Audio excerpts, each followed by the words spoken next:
이사야서 8장 말씀입니다. 유다의 임할 심판을 경고하십니다. 1절에서 4절 말씀에 보면 다메섹과 사마리아 멸망 예고가 나와져 있습니다. 아람의 수도는 다메섹이고 북이스라엘의 수도는 사마리아입니다. 아람과 북이스라엘이 연합해서 지금 이사야가 살고 있는 유단을 침공하려고 계획을 가지고 있었습니다. 그런데 하나님께서 이 아수르를 들어서 아람과 북이스라엘을 이렇게 멸하는 그런 일을 겪게 합니다. 1절에 보니까 큰 서판에 누구나 다 알 수 있도록 누구나 아는 글자로 통용 문자로 글씨를 크게 쓰라고 말합니다. 마알살랄 하스바스라고 쓰라고 합니다. 이 말 뜻은 침략이 임박했다라는 그런 뜻입니다. 그리고 이사야의 둘째 아들이 곧 태어나는데 그 아들의 이름도 마알살랄 하스바스라고 그렇게 지으라라고 말씀합니다. 이 아들이 엄마 아빠라고 말하기 이전에 이런 일들이 일어날 것이다 라고 하나님께서 이사야를 통해서 말씀해 주시는 것입니다. 유다를 위협하고 치려했던 이 아람과 북이스라엘이 곧 아수르에 의해서 노략당할 거다라고 말씀하는 것입니다. 이 말씀은 그대로 이루어졌습니다.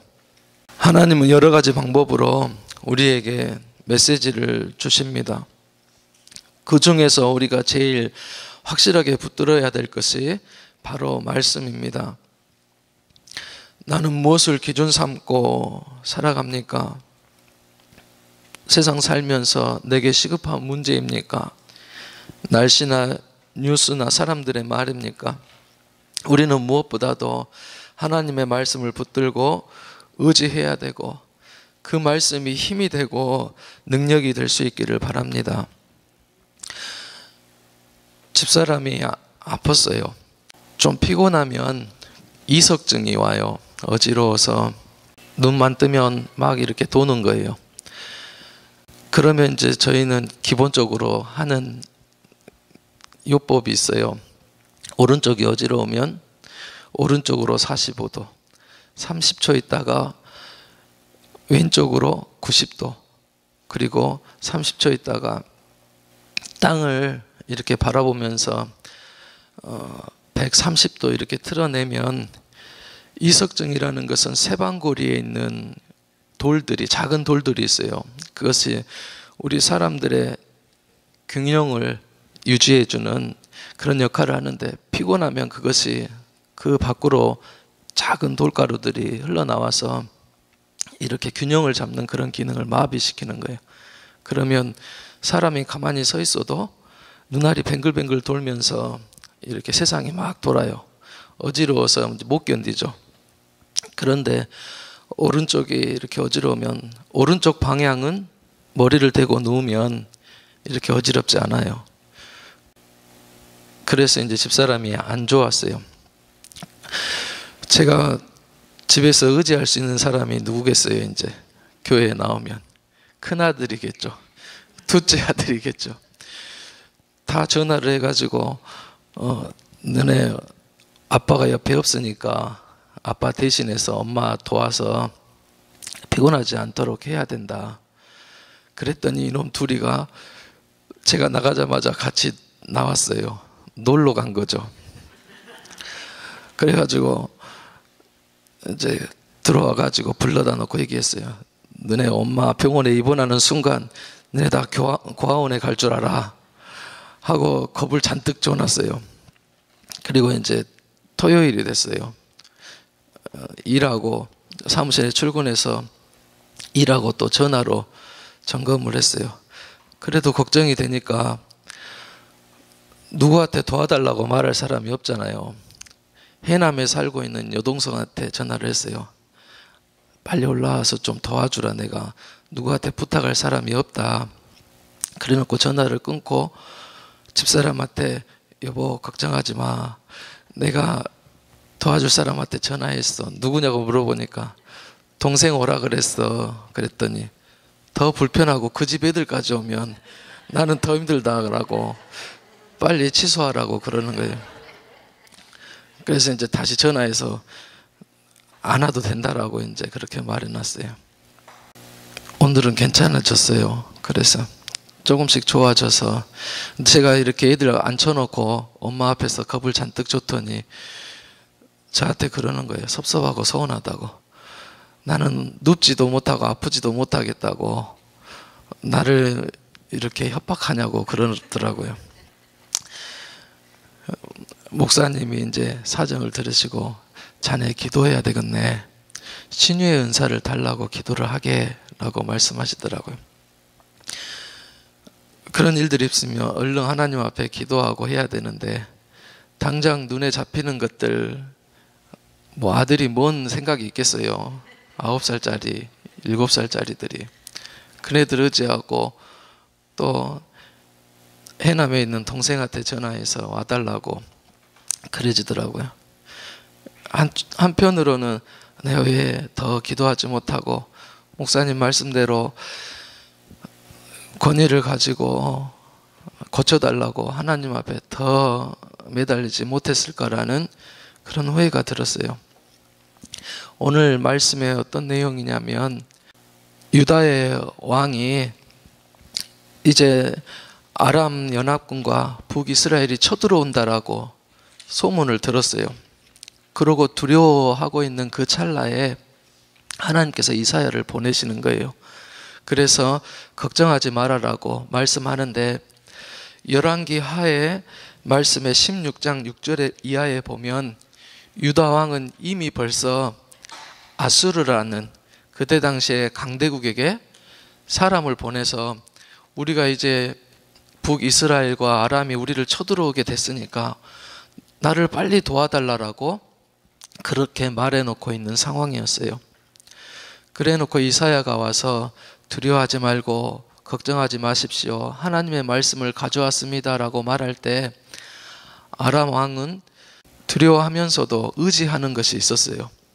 그 하나님의 선지자 이사야 또 하나님의 말씀보다도 이 아수르에게 구원을 요청해 놨다는 그것이 더 믿음이 가고 의지가 되었던 거예요.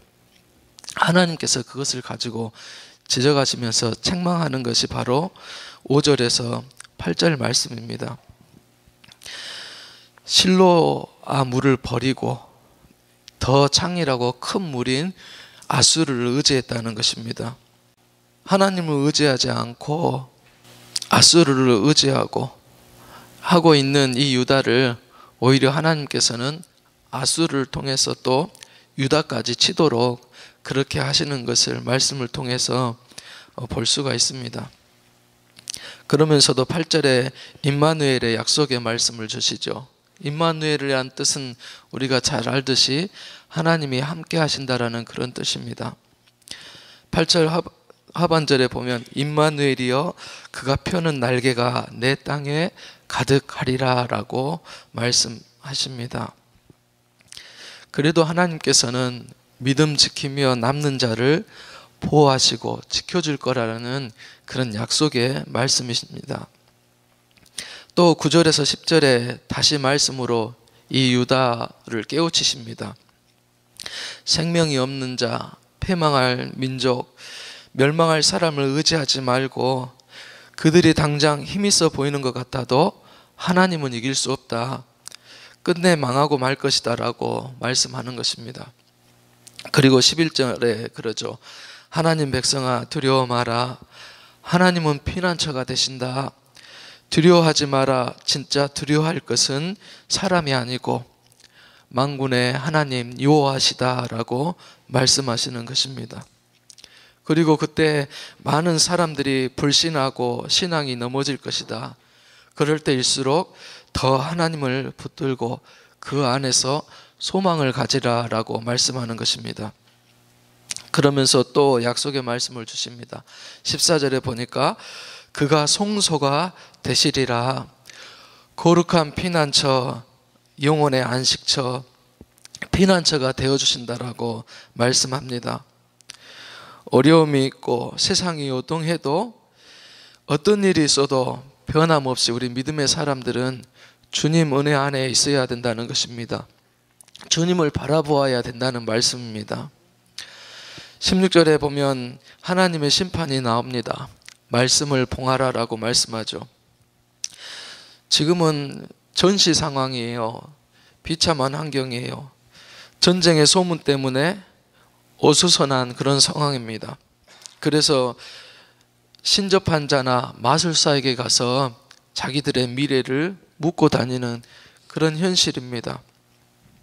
17절 18절에 보니까 하나님이 그 백성에게 얼굴을 가리신다라고 해요.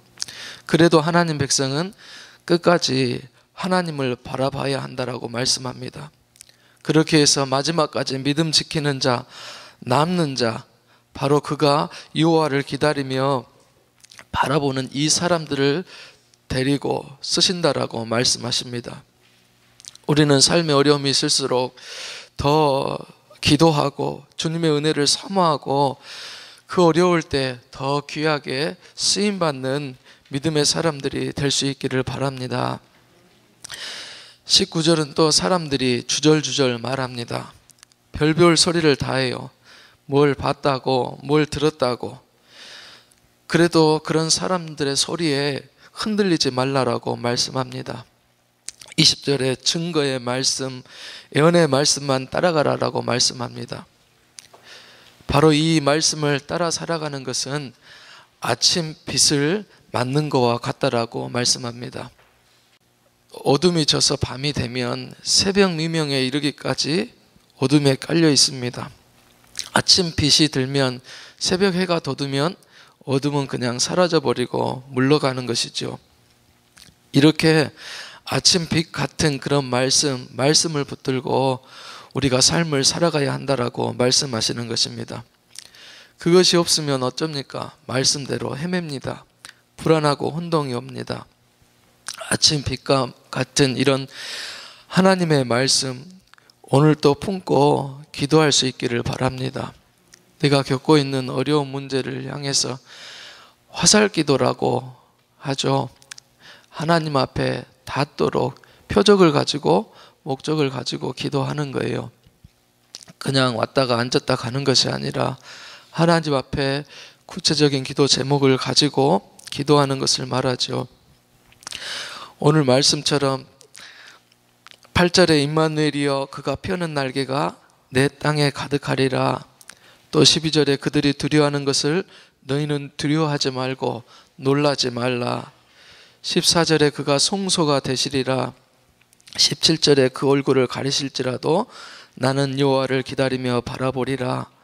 20절 증거의 말씀을 따르라. 그가 아침 빛같이 임하시리라.